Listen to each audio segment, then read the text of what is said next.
He may be. He may be in surround sound. Can we get a channel point prediction on something today? I don't know. How many times we mentioned somebody's death? Can you predict? Over under 75. Over under. We're starting in 3 minutes, people. We're going to start right on the dot. So you can hear us for now, but just enjoy the soothing visuals of the ocean in that boat. Yes. And I'm going to mention this a bunch of times, but there will be spoilers. Yes. Oh, yes. And blood. There will be spoilers. How many? The whole game is going to be spoiled. So keep that in mind. So either don't watch or go play the friggin' game. Honestly. And there are mature themes therein. Yeah. I think they flagged this stream as mature because Last of Us Part 2 is mature, but yeah, we're gonna get. There will be naughty words. We're gonna get real and mature. references to body parts. We're gonna get real mature up in here. We're so mature. Yeah, I mean, honestly, and I'll say it again when we go live, but if you have any intention of playing the game and you haven't, or if you want to watch season 2 and beyond of the show, and you haven't played the game, like, you probably don't want to watch us talk about it. We're gonna give it all away. All of it. This is killing me keeping it from my wife. Like, she loved the show. And she still needs to play the first one. But it's like having to keep all this inside for the season 2 of the TV show from her. It's like, it's killing me. Like, I want to tell her so bad what happens. The arguments I had with former coworkers about them having no knowledge of the games and watching the show and hating certain parts and loving other parts. I'm like, Guys, we haven't started yet. Sorry. Wait. Super Bowl. That's our safe word. Superb owl? What? That's our safe word. Super Bowl. All right. All right, people are leaving. That's good. We actually want people to leave this stream. I'm out of here. Just convinced. Yeah, you should go. James Davies. Go play the game. Bye, You have no excuse. There's no excuse. All right, I'm gonna go and go live. I'm cutting over to a scene that's just me. We're doing this thing legit. This is the first ever video game book club. That's why I have my glass of champagne. This is sparkling water. We're like just like a couple of literary geniuses discussing video games over here. Couple of fancy lads. We're very fancy. So we are going to talk about The Last of Us Part 2. If you have not played The Last of Us Part 2 or Part 1, do not watch this. Down there in the corner, it says spoilers. There's going to be like so many spoilers, and this is like one of the most, important pieces of entertainment that you do not want to be spoiled. Like, it's very important not to be spoiled. Anyway, we're going to be talking about it. This is the first ever. It is part of Channel 3's Video Game Book Club. Go join Channel 3. We'll play another game after this one. There was a poll about which it's going to be, but we're going to do that. But for today, we are going to be talking about The Last of Us Part 2. Joining me on the desk is, first of all, legendary voice actor, video game connoisseur, Laugh at Brian. Brian McGinnis, what's up, man? I have my water with my Mystery Science Theater cup as well. Beautiful. You got to pretend it's like Chardonnay or something. Oh, sorry. It's Chardonnay. All right. Brian's other credentials include rating The Last of Us Part 2 5 stars on Channel 3. I'd give it 10 if I could. Okay. We'll get back to that. And over on my right, God, it's mirrored, is Matt Ender Phoenix, another video game connoisseur, notably the most popular haiku video game critic of all time. And I have my not beer in a nice little beer glass to join the theme today. Matt's on his lunch break. And Matt also notably rated The Last of Us 4 stars, I believe. What? 4 stars. Boo, I say. I'll just leave, Brian. Please. We're going to be talking about super fans only. We're going to be talking about shocking twists and turns, but that was the most shocking twist of the entire day. I didn't know that. I'm excited. I'm curious to find out why. Let's get into it. But before we do, we have a basic run of show. We're trying to treat this like professional, but even though we're just chilling and being idiots. But I want to talk about first of all, let's talk about the making of documentary. Brian put me onto it. It's amazing. It's 2 hours long. Making of Last of Us Part 2. It's on YouTube. It's called Grounded 2. Yeah. For whatever reason. Yeah. I just finished it. And I got to the end and they were talking about the leaks and the things that came out before the game came out. And Neil Druckmann just saying like it was the lowest point of his life. Yeah. The actors were talking about threats against their kids and stuff. Just crazy. Yeah. I was oblivious to all of that at the time. Yeah. Because I just played this for the first time. You're not a PlayStation person. I didn't have a PlayStation, so that makes sense. Didn't care. So tell me about, for you guys, what it was like. Did you play it at that time? Did you see the leaks? What was it like for you? So I ignored all the leaks. I saw they were all over the place, and I did not look at a single one. I bought the game, the physical copy. I couldn't wait for a couple hours for it to be delivered, so I bought it digitally also that night and started playing it at 12:01 because I just couldn't wait. And then it arrived the next day in the mail, basically. But yeah, I shockingly ignored and didn't. I muted it. I'm pretty sure I muted a lot of the words on Twitter that I thought would, wow, things like so nothing was spoiled because I knew it was going to be a big deal because I know these games are amazing and I didn't want anything spoiled. So did you have any indication of no plot lines? No, nothing. No. All right. No. Went into it totally blind. That's great. Yeah. It's better than me. I mean, I had some indication. I knew some stuff. Ender Phoenix, Matt, what about you? So I don't have Twitter. I don't have Instagram or any of that stuff. So it was very easy for me to avoid any spoilers there.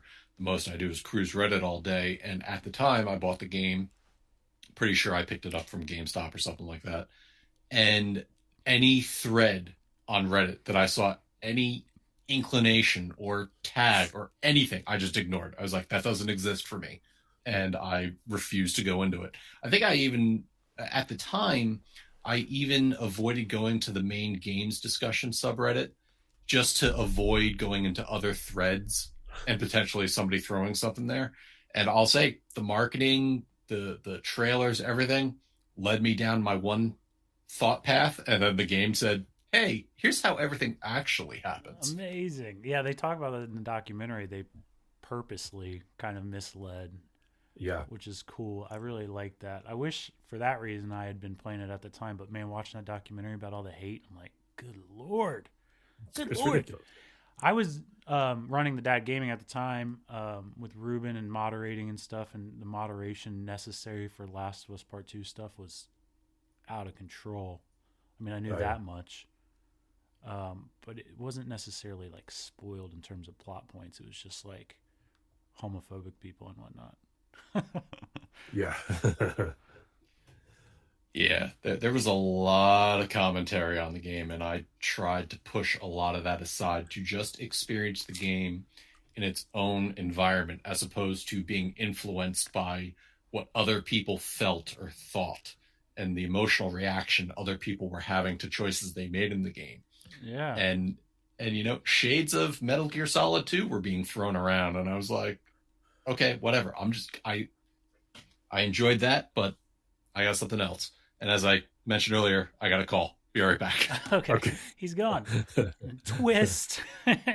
and a main character has died off. That's all right. That's what this game's all about. Perfectly on theme. All right. Well, speaking of which, I mean, that was the thing that I knew heading in is I read a comment somewhere about the show, and somebody says like that they feel bad for Joel in season 2 or something. Mm-hmm. And that's all it was. And I'm like, all right, yep, all right, I know. I couldn't believe they did. So for those who don't know, I mean, I almost feel weird saying it still, even though the game's let's do another spoiler warning. If you have not played, drop off now. Like, don't do it to yourself. We're not worth it. It's literally not even 2 hours into the game. That's why it's so shocking, I think. Yeah. But you meet up, you find... First, I thought it was really cool how Joel and Tommy bumped into Abby and helped her, right? That was really... I love how they did that. And then they get kind of like hijacked from their people, and Abby beats the piss out of Joel and kills him. Yeah. And with a golf club to the head, which is, was it a golf club? Yes. I think, yeah. Yeah. I think it was So- a 7-iron. I don't know. Yeah. So that was, I literally put the controller down. Was like, oh my god, no, they didn't. Oh, the game just started. Well, Yeah. well, And you killed So- them. that runs into the joke. What was the last thing to go through Joel's mind? Well, 9-iron. Come on, too soon. Dude, that's off color. I mean, it Yeah. was really well done. The documentary talks about it, that scene and stuff too, and the thought that went into it. But it was just so kind of chaotic and haphazard, and just like, yep, it happened. Yeah. So that's what I think this game does better than any game ever, any movie, any show ever, where right away you are hating Abby Yeah, more than anything. Like if you're invested in the game, which you should be, you end up hating this person. You want nothing but Ellie to rip her head off at the end of the game, which you think is going to happen. And we'll talk about it, but then eventually what happens is, nope, they flipped it on you. And I loved Abby at the end of the game. Fucking loved her. Sorry, Yeah. freaking loved her. yeah. You know? No, this stream's more mature. I think you're fine. That's fine. Hopefully nobody's watching. No, I mean, I agree. Like we did, there's always like most hated video game characters of all time, whatever. And we even used it for Channel 3's default avatars at the beginning, and Abby was on all the lists.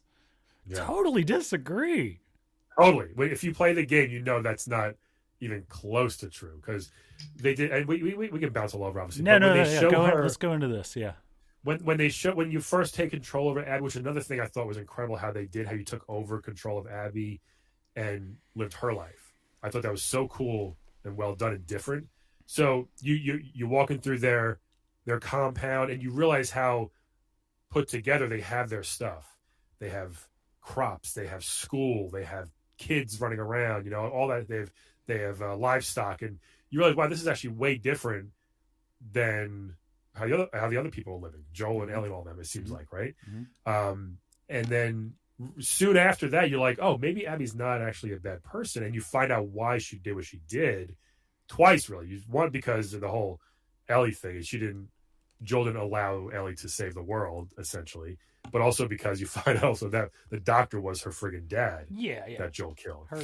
So it's like, oh my god, like the way they tied all that, it's some MCU type stuff where it's just like everything tied in together so perfectly, and then you start coming around like, wait, I get it. I get why Abby's so mad. It's exceptional. on her It's side. like, obviously, nobody's all good or all bad. I mean, we all know that. But this piece of entertainment, more than anything, well, shows Jelly Boy's. All good. This one shows it better than anything else. Like, I mean, it wasn't a shock to me because I was thinking the whole first game, like, God, these are murderers. These heroes, they just kill it indiscriminately. Yeah. And also when I watch movies with my kids, like if like a hero like throws somebody, like the bad guy off the building or whatever, I'll literally be like, well, that was murder.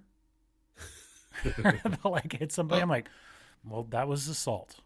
Yeah. So that's what some of my former coworkers who, I worked with people who are retired law enforcement, retired federals, and they talk about that, in a real apocalypse situation, all bets are off. Yeah. It's this organization, this command, no, that is all gone. And it is literal, I'll fight you for anything and everything. And that's it. And I like how they portrayed that in this game, in the fact that you have these people trying to assert some level of control. And you see that through Abby's group, where a community does come together and they are thriving to a certain degree. Yeah. And now they're just, the theme comes later about, well, again, what happens if there's dissidents in those and people who want to break away from that and do their own thing because of the issues they take with their command structure. And I just, the game plays the perfect revenge cycle story. Yeah. And the way it plays out, you talk about hating Abby, and it's like, I actually didn't hate her. I was intrigued more about what depths is the revenge consuming her. Yeah. And to where they need to go. I get that. Yeah, and I think I hate her at first. I think they wanted you to hate her because Joel is such a great character. Not you, Joel, but I'm tied in for the second. first game, like he's such a great character, and to kill him off so soon into this game we waited years for, it's like, what are you doing? Like it just Graphically started. and all that. Yeah, Yeah. in one of the most brutal ways, and Ellie's there screaming, and all that stuff. Yeah. It's like, geez, this was, that sets the tone for the whole game. Like you mentioned, Joel, how there's so much killing in this game. Like the first one, it was mostly you were killing infected, so it didn't seem that bad. This one, there's so much stealth killing humans and the friggin' dogs. So much indiscriminate dog killing. I have a whole topic on that, but yeah, I mean, yeah.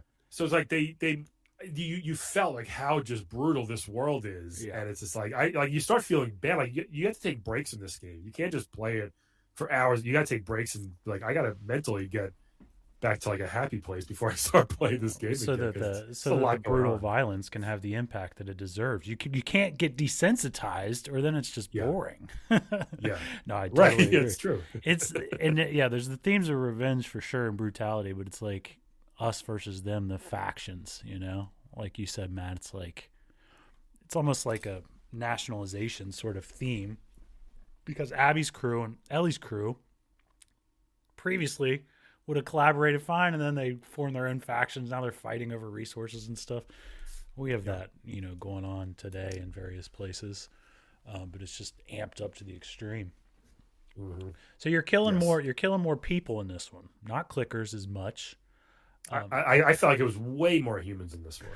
There's definitely a fair share of clickers and infected, and some big ones, but there's so many humans that you're killing. It's like, geez. There'll be a huge building. It's got like 40 people in it, and Ellie just goes through and kills them all. Yeah, they all have stories. They all have families and whatnot.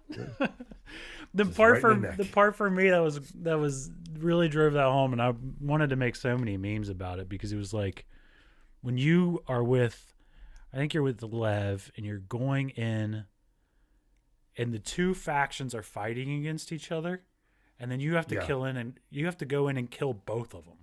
Just wipe out both crews to be able to move forward. With a bow and arrow and a gun, But did you ever feel more badass than doing that? Because you got many people hunting for you, and you're just taking them out left and right. I tried to get through that one without actually taking people out, just let them fight each other. It didn't really work. Oh no, I went into all murder hobo. I was like, no, you're between me and point A and B. Goodbye. Yeah. You can get through with stealthily passing people and just and keep going. You can do that in some parts of the game, but some parts. But it's more fun. As a matter of fact, if I saw somebody I missed, I went back to stab them, and then I left. Matt's like, wait, was that a squirrel back there? You gotta take care of that real quick. Did that dog have puppies? No. Alice. Oh, Alice. We'll talk about the dogs in a second. And Alan Wake 2. In Alan Wake 2, I figured out about halfway through the game, you can just run. You don't have to really do battle with most of the bad guys. You just run straight through it. This game, you had to take care of most of them. Yeah. All right. What was your favorite weapon? Ooh. What was your least favorite weapon? The little smoke bombs. Those stupid. What do you? I hardly use those ever. Yeah. Ever. I loved upgrading my melee weapon and, Well, then you would love Zelda Breath of the Wild. No. I like the bow and arrow for its quietness and being able to, it's like an instant headshot. It's instant kill if you get them, and it's so satisfying when you're not that close and you get it, and boom, it's just it feels good. Big bow and arrow guy. Like all other games, the fact that I can make Molotov cocktails and just set things ablaze. So fun. Anytime I could have a throwable, it was a molly. Yeah. Did you get the flamethrower, Joel? Mm-hmm. Oh yeah. Okay, I feel like that's missable. I feel you can kind of miss that. I think it's when you're going through the building and you're on one level and you go across a boardwalk thing and then you find it. But I feel like that can be missed, but you need that, especially to kill the Rat King shortly after that. I know you wanted to talk about Rat King, and I honestly had to look it up. What even was that? Oh yeah, that's what they call him, like the big giant. Because he wasn't that big of a MFer. deal to me. I think because of the flamethrower, I just roasted him like right off the bat. Yeah, if you got a full supply of flames, you'll take him out. But that took me 30 tries the first time because I did not have a lot of flames left. But once you burn him, but that guy's a son of a bitch, man. Yeah. But that was crazy. It's like this 10-foot tall giant glob of infected, which is pretty unexpected. Like you hear it for a half hour as you're crawling through that building. Like you know something is like, what are they doing? And you're mentally like, what are they doing? Just get to it already because it's so loud and raw. But then you fall and you get to that part. It's like, oh my god, this guy's insane. And then he's got a sidekick. Like, he's got a little ratatouille sidekick thingy. Yes, it sticks out of him. So that's where you look at and say, how could they do bigger and better from the first game? And I remember the first time seeing a bloater in the first game, saying, son of a, oh no, this is going to be a problem. Yeah. And then, to your point, Brian, dropping down, seeing that amalgamation. Like first I kind of like saw shadows. I was like, what the hell am I? Oh no. Oh, no. And he starts throwing pieces at you. Yep. Like this is a problem now. This is an ordeal. Yeah. It's really a pain in the butt. I was surprised when I did kill him quicker this time because I feel like I just had more flamethrower. Yeah, if you got the right equipment, you know what's up. Yeah, you can take care of it. I never even killed the sidekick dude that jumped off of his body. Yeah, I didn't do that. And it's so dark. Yeah, that part is so dark. Yeah. You just got to run laps. You got to get like the right lap structure. That's exactly what I did. Yeah, but man, it's so dark. Yeah, that was good. Well, my favorite weapon was the crossbow. Yeah, it's awesome. And Matt, did you see the making of documentary? I did not. Okay. No, it's on my list. You should totally watch it. But in there, they talk about trying to differentiate between Ellie and Abby, and so they have different weapons and stuff too. But that's why Ellie's got the bow and arrow, and Abby's got the crossbow, and they're different sort of mechanics. But yeah, the crossbow is sweet. Yep. You talk about the differences, and this is where I loved Abby because she's so strong. You're just going in and punching the hell out of anybody that's in your way. Like you get found. It's that scene of in Watchmen with Rorschach. Oh, I'm not locked in here with you. You're locked in here with me. And she just bashing people's brains up against the side of containers. And like, okay, let's go, Abby. It's so cool too with her because when it shows her as a kid, or a bunch of years before this, and then it sort of cuts to her just being jacked, and it's like, oh, she got serious. Like like they didn't have to show it or explain it. It's like she got serious and made herself this killing machine to hopefully one day find Joel. There's like one throwaway line where she's talking to somebody like Jesse. No, Jesse's on the other team. Manny. She talking to Manny. Yeah, exactly. Yeah. Manny, and she's like, I just benched like 220 yesterday or something. Yeah. He's like, no, you didn't. It was pretty good. And that was a huge thing. And to get into kind of the controversy and everybody and their theories on what Abby really is or isn't. And it's like, no, they explained it in the game. They have access to a gym. Yeah. So therefore she could work out. They're eating burritos. They've got enough food. She can do what she needs to do to muscle up and become as jacked as she is. Yeah, she's just the boss. She's a straight up boss. No. She's all. Yeah. Yeah. I'm still shocked how they did that. Just make you. I think it's one of the best things this game's ever done, or that's better than anything. Is the emotional roller coaster it takes you on per character almost. As far as hating then loving then hating then loving. Like the end, like how'd you feel about Ellie? It was just like, I don't know how. Like I was kind of like, I want to love Ellie because she's been such a cool character for years, but it's like, man, she went nuts. Like at the end. So I'm going to force you at the end of this talk to pick Team Ellie, Team Abby. So think about it while we discuss, and we'll get back to it at the end. But yeah, back on the theme of the brutal violence against the human. The thing that I noticed in this game, it really stood out to me, even without the documentary, is like when you take somebody down, they don't just like go ugh and fall down. A lot of times they'll be screaming. Yep. As they die, or their companion will be like, "No!" Like that's way more realistic. They could even amp that up. I think it's those little things. If you blow someone away with a shotgun, they scream in pain until they die. Like it's crazy. And then their friends like, "What happened to Lisa?" You know, it's Yeah, like- exactly. I'm Lisa, sitting there behind the no. corner. Same thing that's about to happen to you. Like my Yeah, Molly. Oh my exactly. gosh, this guy. Endorphins. Catch. Yeah. He's like, come for your dog next. Yeah, no, it's that's the thing that separates Naughty Dog from just this game from other games. Like there's those little tiny details they didn't have to do, and you know it takes them tens of dozens of hours extra to do. But man, it's cool that they did that. Yeah. You know, Yeah. it makes the world seem more realistic and all that stuff. Yeah. We're gonna pause for a second because I want to check on the sound. Gamer Verenza. Oh no, so the reason she says surround sound is because she's sitting downstairs and she could hear me twice. Once when I speak, okay. once when it's on She stream. doesn't know that we were having that conversation earlier, but I was gonna say that's your wife. What's up with that? Can we get? Okay. All right, cool. All right, let's talk about indiscriminate dog killing. Which a lot of people had issues with. They said, should. I don't want to feel forced to have to kill something that I don't have to. And you don't have to. Every dog can be spared. By the way, in the game, they said Even the one in the aquarium. Nope, Maybe that's not the that only one. They said in the I think- documentary. right. That's why I want to bring this up. Said Right. with the exception Yeah. of the one in the aquarium, which has a Yeah. name, by the way, Matt. I know you wouldn't care because you threw a Molotov cocktail on her dead Not body. fair. I have a German Shepherd, so I feel Oh yeah. very bad about any dog I have to kill. But if a dog tries to bite my face, I am sorry. Molotov. What's your dog's name? Is it Molotov? Crowbar to the head. No, actually, that is a good idea for a next dog.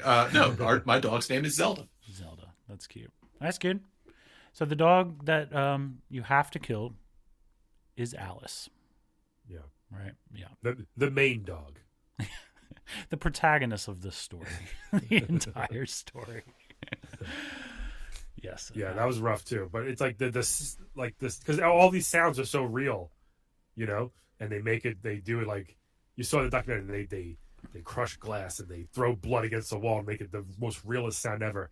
And like those whimpers from those dogs are like, how did they get that voice? Yeah, I don't want to know, but I do want to know. Obviously, they didn't hurt a dog, I don't think. But it's like, man, that's a brutal sound to hear over and over again, especially in some parts where you're killing like 3 or 4 dogs. Yeah. It really, because I love dogs and it really gets to you after a while. I imagine somebody at Naughty Dog Googling, all right, hurt dog sounds so I don't have to do this really. Yeah. Got him. We found Someone it. already did this for us. Yeah, sweet. The sounds are freaking amazing. I comment on Channel 3 about this, but it's like so crispy. Just all of the sound effects.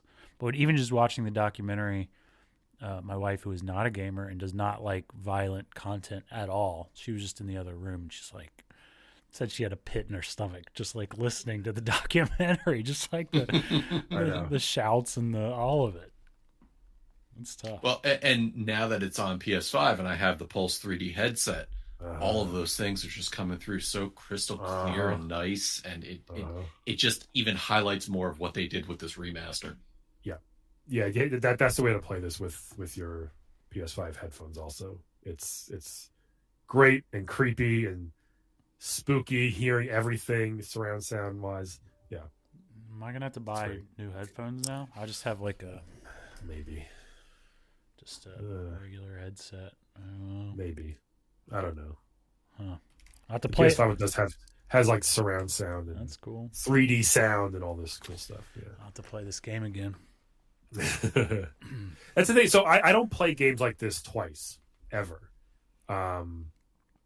One, the first Last of Us, I did play it again with the remaster. But like God of War, I only played once.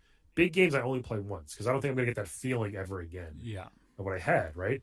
And then I wasn't sure I was gonna play this again, but the remaster just kind of got to me. I'm like, the hype got to me. I'm like, all right, I'll do it, and I'm so glad I did. It did bring back most of the same feelings. I was still in awe of this game.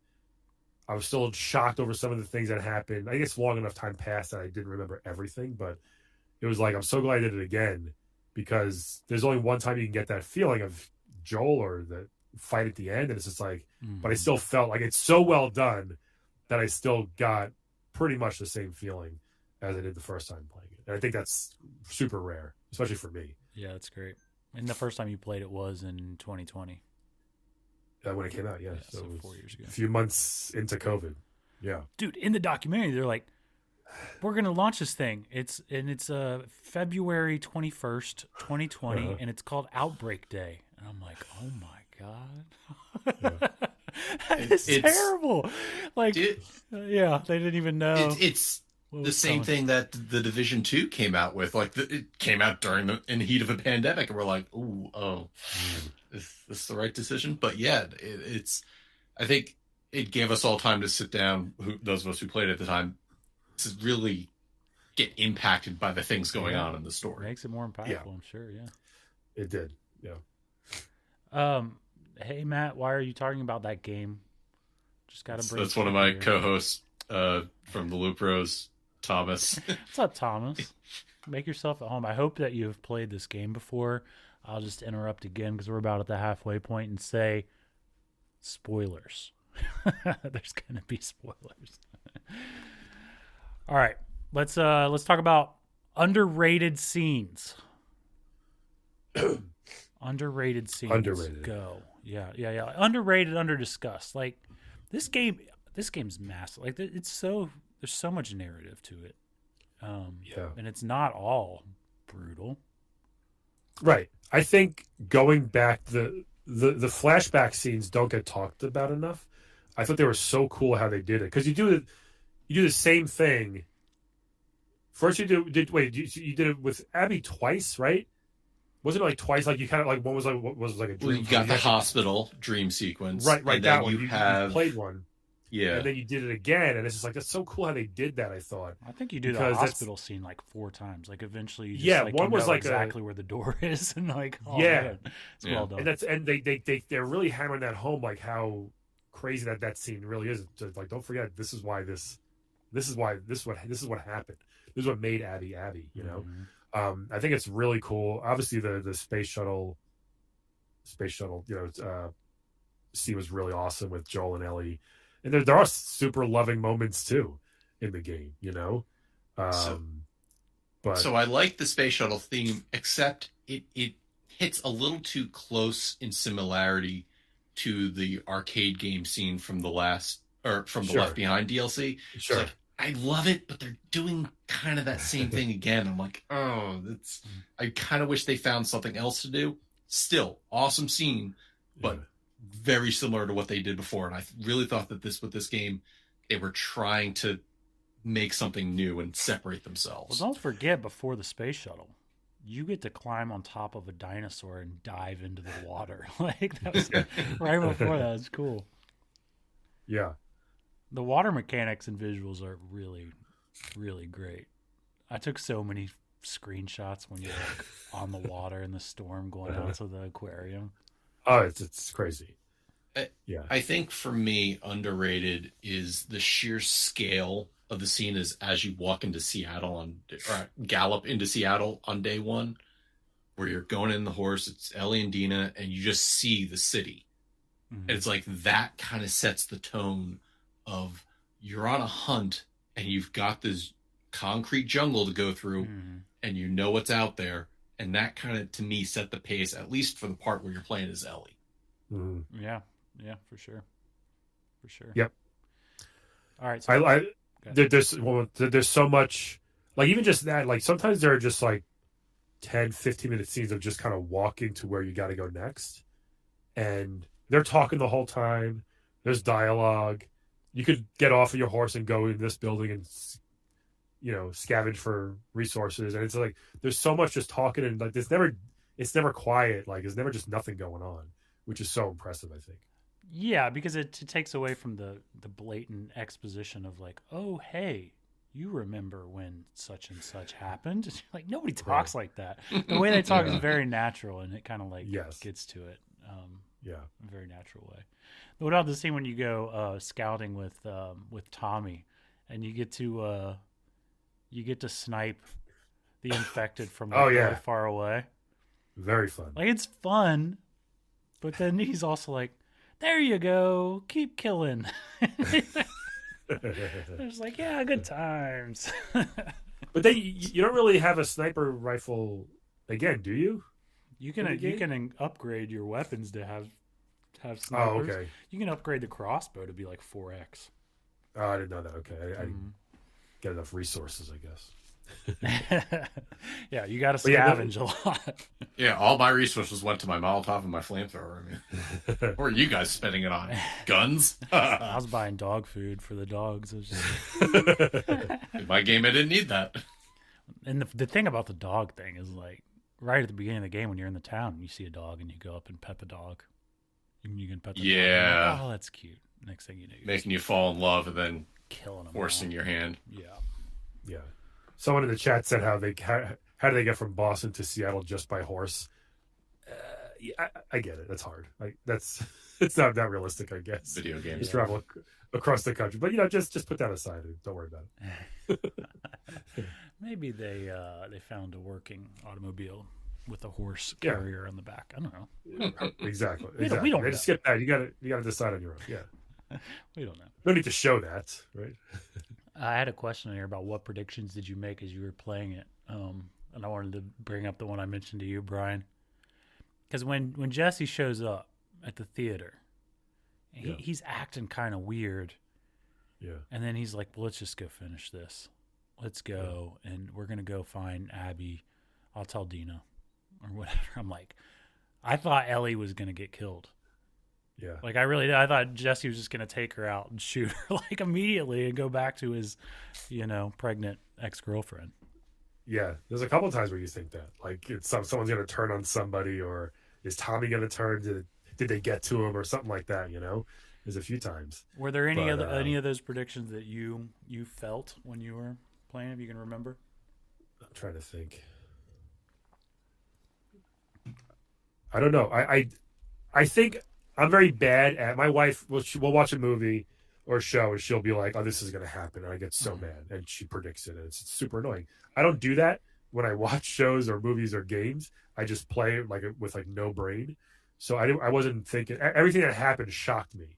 I think in a good way. I was like, "Wow, I didn't know that. I didn't see that coming," because I really didn't.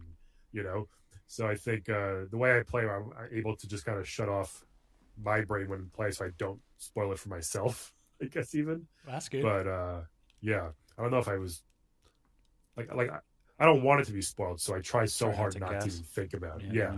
Yeah. How about you, Matt? You always try to say, all right, what way is the story going to go, so you can prepare yourself, and then it goes another way, and that's where I go, all right, just whatever happens. I think the only thing I turned around and said nearing the end of the game, when Tommy shows back up and says, "I found her, let's go get her," and Dina's telling her, it was broadcast. It's just like, Ellie, you walk out that door, you're coming back to an empty house. Yeah. I want to talk about that too, the interpretation on that.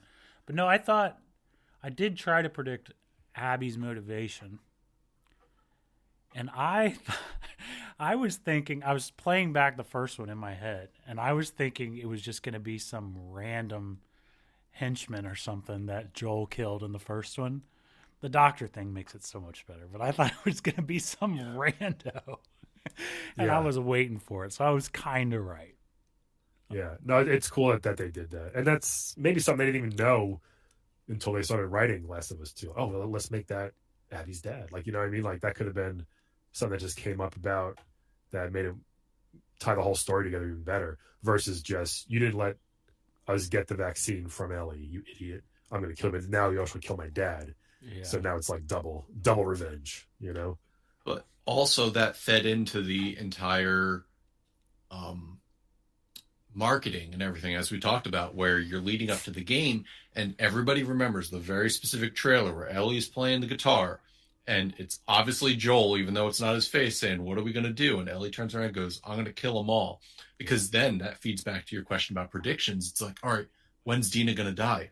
Obviously they're together and she dies, and that's why this whole thing, oh no, why does Abby have a golf club?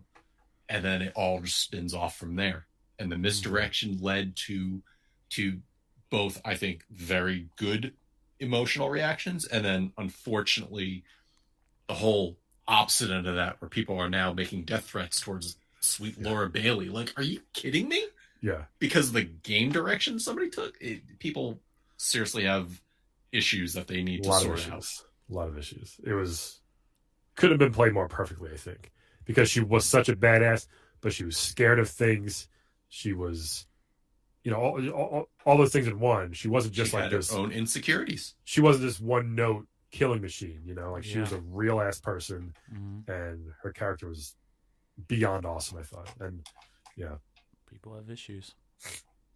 All right. We're going to bring on now a surprise guest. It's one of those people with issues. No, I'm just kidding. We've got a psychopath here with us, and we're going to talk now.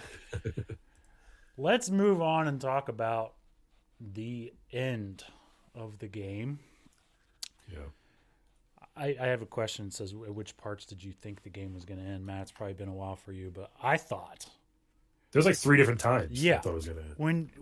Well, I guess let's take a step back. When you get to be Abby is a game changer, but then that part where you fall down into the basement or whatever, and then you're Abby fighting Ellie. That's just crazy to me. I know. It's like I'm Insane direction. I love the switching. Yeah. Yeah. I've never seen that in a game before. That's why I've said like this game does so many things I've never seen before. It's not just a third-person shooter type survival game. Like there's so many things that's just like, wow, I've never seen that before. That's really cool. So I recently went through and I replayed Transformers Fall of Cybertron, and the final chapter of the game, you're jumping back and forth between Decepticons and Autobots.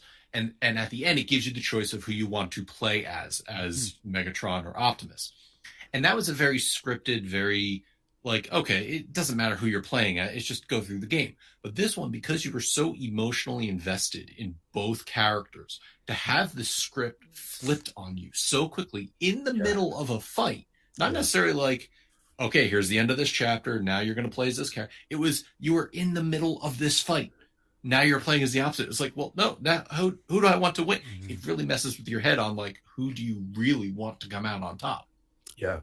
There were times where I wanted to stop hitting Abby at the end as Ellie. I was just like, I don't want to kill her. Like, I really don't. Just keep I know I have to finish this game, but like, what am I supposed to do here? That scene was crazy. First of all, to see her hanging on that post, yeah, and then she's trying to get Lev away, and Ellie's just like, nah, man, like we're doing this. We're gonna finish this now. I was like, ugh, I get chills now just thinking about it. Like it was so well done. So if you get chills there, we weren't even talking about that. We were talking about Abby almost killing Ellie, and you jumped ahead to that. So clearly you are Team Abby. Yes. I just want to jump ahead. I don't know. I'm both. I'm just telling you that you are, because it definitely seems that way to me. Because I thought Abby was going to kill Ellie. I thought in that scene that was happening. Because it's like hit square or whatever. I think you're strangling her at the time or something. Mm-hmm. And I'm like, oh, here we go. This is it. And then what is that? Does Ellie just stab her or something? What happened? No, Dina comes in, I think, and right, yeah. Shoots Abby in the arm or something. There's so many arrows people just take at random spots in their like shoulders and chest, and they're like, fine. Yeah. Right. Yeah, for being post-apocalyptic, doctors seem to have a great grasp on things, except vaccines. Yeah, they're really good at antiseptics, but the vaccines is just not working out. Well, speaking of like random stab wounds or whatever, when Ellie gets caught by the guys or whatever, and then she swings into the tree and gets stabbed in the side. Yeah. Oh my God! Yes, it's like just one more thing I got to worry about. That reminded me of the original Tomb Raider remake. Yes. Where Laura just keeps getting she gets messed up 5 ways from Sunday. She's like, "Yep, okay." Rebar in my side. Yeah. Let me just take that out. Well, she's totally John McClane. It's like she's just dripping blood everywhere, like Die Hard with a Vengeance or something. I thought she was going to die at the end just from her own wounds, Ellie. Yeah, because they there's a couple things where like, man, she's not going to make it, is she? And then if Abby gets a hold of her, but Abby was all effed up too from being hung by that strung up on that pole. So it's like they're both not at their full strength here. Like I don't know what's going to happen. Yeah, but still, they just were able to fight it out with such brutality. But no, I think that the wound on her side is very like symbolic. I think it's like a Christian thing, right? Because Jesus gets stabbed in the side, and then at the end with Abby, she's up on the post, but that's a very like crucifix type of a situation. You I know, didn't think of that. Maybe there's I thought it was I thought it was Monty Python, the Holy Grail. it could be. It was a tribute to that. You're more well read than I am, Brian. So I don't know. I didn't. Normally, I will look up like symbolism and like people's reading into all this kind of stuff. Did you guys do any of that? Do you know any symbolism and stuff? I tried to just let the game teach me everything it needs to in the game. Yep, that's what I do. I don't want to read anybody's dumb takes about it. I just want to enjoy it how I want to enjoy it. All right, so let me give you another dumb take of mine. No, I'm just kidding. Please. When I watched Lost, do you guys watch Lost? Do you guys like Lost? Yeah. Loved it. I watched episode 1, and then that was about it. All right. Well, it's incredible. I'm kicking Matt out of the video. Yeah, how's the ending? I loved work it for you. It's fine. I liked it. What a dumb thing to say. You didn't watch it, but you're just gonna throw some. See, because of some stuff you heard online. Already doesn't like the ending. Come on. My favorite was this, on you now. Boo. My favorite was somebody took that last scene of it panning back out, and then it planted it into like the picture of a dog dreaming, and the dog runs up and runs away. So that's a dumb take. It was a great show. Dumb take because I feel like maybe people who didn't understand the ending hate on it or whatever. But like, I even watched it with my son who's 11. We watched it all the way through, and the ending he loved it too. That was a very, very good show. Anyway, there's so many references in that show, and when I was watching the last couple of seasons, I was reading Jeff Jensen. He was a writer. He was like he was just evaluating all the episodes. He loved it, and it was very, not a negative critique, but just like pointing out all the references. I got into it. Ellie is reading at one point City of Thieves. Have you guys read that? Nope. By David Ben Woff, who's one of the creators of Game of Thrones. Oh, okay. Anyway, good book. There's probably some symbolism there. We'll talk about it on a different book club. How to end a game as opposed to what they did on a TV show. That's the symbolism. Oh, beautiful. Yeah, don't do it that way. All right. So, Dina is alive, right? I guess we assume so at the end. That's how I took it. Yeah. All right. Yeah. Yeah, she took the baby and left and went somewhere. Well, there were notes when you were in the house that you could read, and somebody had written a note. I think it was like Jesse's mom or parents or something saying, like, move back to whatever town or whatever. Yeah. Okay. So we hope they got out okay. Yeah, it's what the basis of the story is. You continue the cycle of revenge. You're going to sacrifice things close to you to get what you want. Mm-hmm. I wonder if Ellie, you think about how she came home. Did she know that Dina wasn't going to be there? Because she didn't seem like, oh no. She was just like, I think she expected it. Right. Yeah, it seemed like it. She just went up and played like a few half-assed chords on the guitar. Tried to play. Sometimes just, with her 8 fingers, Yeah, and then she just sits the guitar against the window where it's going to deteriorate in the weather, and she just walks. You don't want to carry that across the country, though. That's hard. You have all the bows and arrows and could guns. be a good weapon. I mean, she's got Jeff Jarrett shotguns. seemed to across the country. Jeff Jarrett made tell me about these. Like, where is she going? I don't know. Maybe she was going to find Dina. Maybe she was going to the Fireflies. Maybe who knows, right? Like that's for us, I guess, for you to decide. And isn't that little farm Tommy, near the town where Tommy and the rest of them live? I assume it's close, because he showed up, so I assume it's not too far. But yeah. And I don't know. Does she know about the Fireflies? I don't think she does, because Abby was in that safe house, and she found the radio and talked to them, and they told them where she was. She said she was the daughter of the doctor, and they're like, great, that's amazing. Come see us. Come find us here. And then she got captured. That seemed like a trap, right? I don't think so. I don't know if it was. It just seemed. I don't think so, because the end of the game, it's insinuated. I forget outright said is that she's gonna go because Owen was gonna go. Right. Mm-hmm. And Santa Monica, not Santa Monica. Was it Santa Monica? Where would they go? Santa Barbara. That sounds right. Is that where they were going? That sounds right. Right. That's good. Yeah. That's where they were Yep, going. Santa Barbara. Yeah. So that's where Owen went. Because it's Right. decidedly very positive as she gets that information and she's like almost skipping out of that house, and then she gets captured Yeah. and threatened Right. immensely. Yeah. Yeah. And then but the Owens. Wait, no, did Owen die? Did Yeah. Ellie Big kill time. both of them? Big time. Oh, yeah. Yeah. time. Ellie killed both of them. Yeah. The pregnant Him Nora. and Mel. Mel. Mel. Mm-hmm. Who's played by Ashley Burke. Aloy from Horizon Zero. Yep. You can tell by her breaths. She does this a lot when she talks. She's awesome, but it's just you can tell her from a mile away. This is now a voice actor book club, not video game club. Yeah, so Ellie kills both of them. Yeah, which is another insane part. And Find some that poor she's schlub pregnant. playing a PS Vita who was just sitting Yeah. there trying to enjoy life. Was that the one? Was that the one listening to Today Was a Good Day? That was a different part, but she when she sees somebody behind her, she's playing a PS Vita. That one girl, and Ellie. Oh, I did that one screenshot. There was like a PS3 in the background too. Yeah, Yeah. it's cool. In Uncharted 4, you can play Crash Bandicoot 1. Like, the whole Failed game. horribly. I mean, It's why are you spoiling Uncharted 4 Sorry. for me now? It's early. I haven't even played it yet. All right. Well, I think Ellie's going back to the town. But anyway, part 3.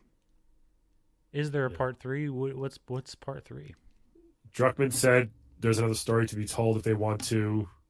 I almost kind of hope there isn't, in a way. I truly believe Really? this game is a masterpiece Yeah. from beginning to end. A straight up a 10 out of 10 perfect game with everything about it. And it's just like, do I want another one? Like, of course I do, but it's like, and I won't be disappointed because I don't think they know how to mess their games up because they take such care in them. But if there is, great. If not, I'm fine either way, I guess I can say. Yeah. I definitely want there to be, like, no question about it. Yeah. Like, and I appreciate what he was saying too about there being a thread through the two. Excuse me. Yeah. And there would be a thread in the third one, and they all Right. each have their own kind of standalone themes too. I think that approach Yeah. is solid because then 3 becomes whatever themes they want to explore. Like it couldn't be a prequel before the pandemic. That wouldn't make sense, and it would have to be again during the pandemic or 20 years after type of thing. Maybe Ellie's 45 years old at this point, just still doing what she's doing. I don't know. Yeah. But it would be, or Dina's kid grows up to be a badass now and kills Abby. I don't know. Kills Ellie. For killing, I don't know. or kills Abby for killing Jesse, killing her dad she never knew. Holy crap. Who knows? All right. Well, so I'm going to call it, yeah, that's a good one. Dina's kid grows up, becomes a scientist, kills Ellie to make the vaccine, Yep. repairs the whole world, and everything's Yep. great. And then gets into a car accident, Yeah. like something innocuous. I'm just, oh man, you survived all that. Yeah. I like that. Or she gets tetanus and just gets a real bad infection, just dies. Yeah, Yeah. that's good. Yeah, while watching Yeah. some reality TV show or some crap, some stupid shit. I hope we don't bring that back once the world gets back to normal. No more reality. I TV. think it's like reruns, inevitable. Old DVDs, Keeping up with the Kardashians. old DVDs of The Bachelor. Yeah. Real Housewives of Santa Barbara, and it's all like fireflies There and you go. stuff. That'd be fun. That's a fun spinoff. I'd watch that. Oh, a spinoff. Yeah. I think Ellie's got to die eventually. I mean, to make the vaccine. I don't know. I guess. The one part where she said she would do it Yeah. was really powerful. Yeah. You took that away from me. She's yelling at Joel. She got really mad at Joel a couple times in this game, mostly through flashbacks because he died so early. But about, they explained why he did what he did, and she didn't believe him the first time, and she finally called him out, and he said the truth, and she got super pissed at him, and it seemed like she didn't really forgive him for about a couple of years until the second game, or to something, like the flashback. It took him a while. She never did. Which is- she said yeah. she would try. And he was Yeah. like, well, that's good enough. And that was the last time Right. they talked, I think. Right. Yeah. God. I don't know. So I mean, that scene was so good. but it's also like, man, she left Dina, traveled all that way just to kill Abby, and then at the last second, she's like, nah. And they try to say it's because of that scene. Yeah. Man, was it that? Was it strong enough for that? I don't know. I guess. Yeah. She's just done. Yeah. It was, what was so cool too, I thought in this, again, the technology helps this, is that the facial expressions on Abby and Ellie as they're fighting, and just how like scared Abby looked at times. I thought was so like, God, that makes you as a player like even more tied in. Like, I don't want to do this. Like, yeah, this is so crazy. I mean, I guess that's true if you're Team Abby, but if you're Team Ellie, then I don't know. I'm both. We're not there yet. Really, you have to have an answer. We're not there yet. We still got 5 minutes, and then we'll talk about it. Sorry. All right. But for symmetry, let's go back to where we started with the documentary. I thought it was so cool. Because he was talking about how filled with rage he was at the leaker and stuff, right? And they were cutting between the documentary interview of him talking about rage and revenge and stuff with the fight scene with Abby and Ellie. And he's like, if anybody should take away the lessons from Last of Us Part 2, it's us, right? So we just, and then it shows the cutscene to Joel. He's like, let's just let it go. And then it shows Ellie walking away. The guy was just a fan. It's like, what psychopath? Use your powers for good. If you're able to leak, to hack into something and do that, use it for good. Like, this is such a dumb excuse. I'm a fan. I just wanted to. You think they were holding on to it because they wanted to hold on to the game just for fun? Like, they want to release it, you morons, He is, like, I mean, obviously. Shit happened. The world was ending. Like, we needed to just wait a second. Jesus. I mean, obviously the leaker's stupid, made a bad decision or whatever, but, like, that's not the source of my rage. It's for all these idiots, like, riding the bandwagon of hate and just, like, coming after people. Like, who are you? And what do you, I don't know. That's the part that pissed me off. Very unstable people. Unstable. Yeah, it's really crazy. And just how insecure they are just because it had 2 amazing female women as the stars of the game. Oh, well, that's 3 if you count Dina. Dina was awesome. Yeah. I thought too. Yeah. So. Yeah, I mean, I anticipated there being some sort of like, I don't know, offensive or like some part of this game that was going to like justify all the rage that I saw in the comments heading into it, because I didn't really know what it was. I'm like, what? Nope. Okay. Just a badass chick with muscles. That's all. Yeah. Is it that? Is it because of Abby, or is I think because Ellie's gay, or what? I don't know. I think it's both. They can't handle it. Just these little dweebs. Just too triggered. Yeah. Yes. Whew. Anyway, what an experience! What a game! It really is an experience. My review was just wow. I mean, yep. Yeah, I mean, best game ever to me of this type. Like, I really like Rocket League, so it's like Rocket League and Last of Us Part 2. Very similar. Just like you with Jelly Boy, and yeah. I guess if you combine them, it would just be Twisted Metal. If you combine these 2 genres, so good. and FIFA, I think too. How about you? I mean, definitely 5 stars. We need Matt to come justify his 4 stars, but go ahead and justify your 5 stars. I think it's the best game ever made. I think it's gonna be hard to top that. I think and the first time I played it, I felt like it took me 10 hours. I was playing it, I'm like, this isn't even better than the first one. I remember saying to myself. And then that flashback happened, and then something, and you take over as Abby, and you're like, oh, wait a minute. And then you keep going. It's like, this game is incredible what they just accomplished with this. And once I was done after 30 hours, I'm like, this is a masterpiece. It's like, there's not a single thing wrong with it. I don't think. I think the script is perfect. The actors are perfect. The story, the gameplay is awesome. Like, it did things I've never saw before. I just think it's perfect. Yeah. And I can like a game like that, and I can like something that's much lighter and sillier too. But it's like, this game takes you on a emotional. Like, my wife loves watching horror, not horror, but like murder documentaries and all this stuff. Like, and she goes to bed with that in her head. I'm like, I can't do that, you maniac. Like, I like watching something fun. But this game takes you on such an emotional ride that I've never experienced with a movie or a show. I don't think. Yeah. You know, maybe because it's so long, it's 30 hours versus a 2-hour movie, but I've never experienced something like this, especially in a video game. Yeah. I think the real test of time is like, do you think about it? Like a month, a year? I do. I know, yeah. I mean, I finished it a couple weeks ago. I think about it all the time still. So Yeah. Yeah. Yeah. That's why I didn't play it for so long. I didn't play it again. Like some people played it, like started playing their second run through the second they beat the first time. Like I don't do that. I wanted to soak in and never play it again. But I think enough time passed, like I said, to really dive in again, and it was just as good. Yeah. If not better, maybe. I don't know. What a gem. I was getting chills. Like I knew what was going to happen. I was still getting chills, like leading up to certain parts. You know. Yeah.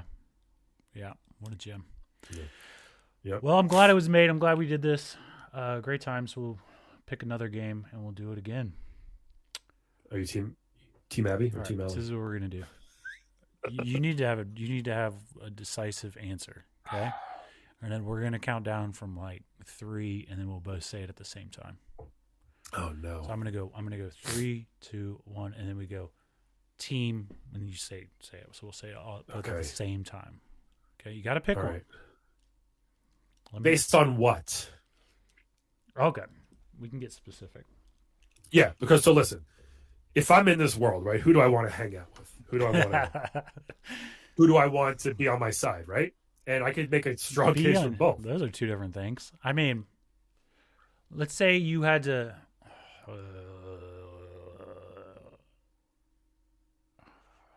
I don't know. Maybe if you had to pick somebody to die in the end scene. I don't want either of them. You gotta pick. I'm so 50-50 You on this. gotta pick. All right, you That's how good this game is. manufacture your scenario that you have an answer for. I don't know. All right, I'm ready. What's your scenario? No, I'm just gonna do. You can do your 3, 2, 1. Whoever dies at the end? Is that what it's gonna be? Oh no, just what team we're on. Generally, what team we're on. Okay. Yeah, you ready? All right. Yep. 3, 2, 1. Team Abby. To be Ellie. Fuck shit. I said Ellie, That seems. but I think I mean Abby. I have such a connection to This Ellie. guy. She's such a awesome character. You know, Yeah. through 2 games, she's done so much, and you feel for her. But Abby rules, man. Like she was awesome. You know, I abandoned Ellie real quick. Went with Abby. I get that too. I totally get that. You know. Oh my gosh. What I'm Abby looking did, at my notification. The death threats are pouring in already. what Allie did with Lev, that was such an unexpected, like, whoa, where's this going? Like I feel like that was, it seems thrown in, but it made so much sense actually. That's wonderful character All of it motivation yeah. from a writing standpoint, because she was filled with guilt. Yeah. And she's like, all atone in this way. Yeah. Yeah. That made a lot of sense. I might be Team Abby. I'm 51-49. You know. All right. Well, I'm gonna do a clickbait cut down, get reaction on the lame stream social media, and it's gonna be, what are you, Team Abby, Team Ellie? We'll see. Yeah. Yeah. We'll see. Give it a thumbs up if you're Team Ellie, and give it a heart if you're Team Abby, and give it a care reaction. Give it this emoji if you're this Team emoji if you're Abby. Yeah. give it a care if you're Team Alice. Yes. Oh, there you go. Yeah. Okay. All right, that's it. And Matt's gone. He's like, gone. I don't want to talk about my 4-star review. He should be at Budaddy for that 4 stars. What do you want? What else could you want from this game? Let me see. What else could you want? I think if I do this, yeah, you can see my screen now. On stream, you'd have to go to my stream to see it. Let's go to Last of Us Part 2. Let's go reviews. Here's Ender Phoenix. The haiku, as always. Oh yeah. A revenge story, worthy successor to the first. My heart can't take it. 4 stars. Okay, if it was too much Emotionally, I get the I get the 4 because this game is a lot. There was probably 3 times I put the controller down and walked away on this second playthrough. Yeah. Because do you get like that, or can you just like plow through it? I definitely get like that and do need a break, but I don't know that it's necessarily like the emotion of it. It's just like an in-depth game like this. It takes a lot of concentration and whatever. I like to switch it up. I'll play for like a little bit during the day and then you know, do some coding or whatever. So yeah, no, I get it. I needed the emotional break, which is why I think it's great. Even God of War, where you're killing everything in the world, literally, I didn't need a break. It's more like ridiculous. This is real people. Yeah. This the real world type of thing, you know. Yeah. All right. Do you have a recommendation for the next game in the book club? I don't. I got to think about it. All right. Come on with something. This was a great first one. Yeah. It should be.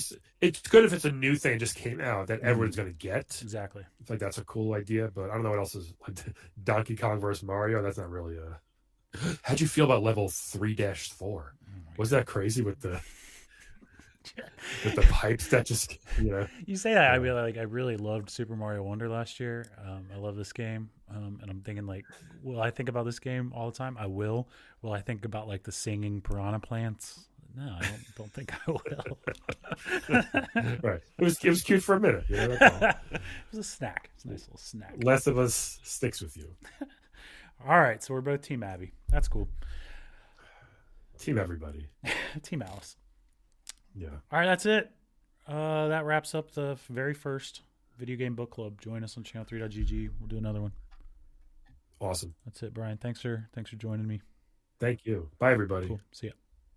Bye.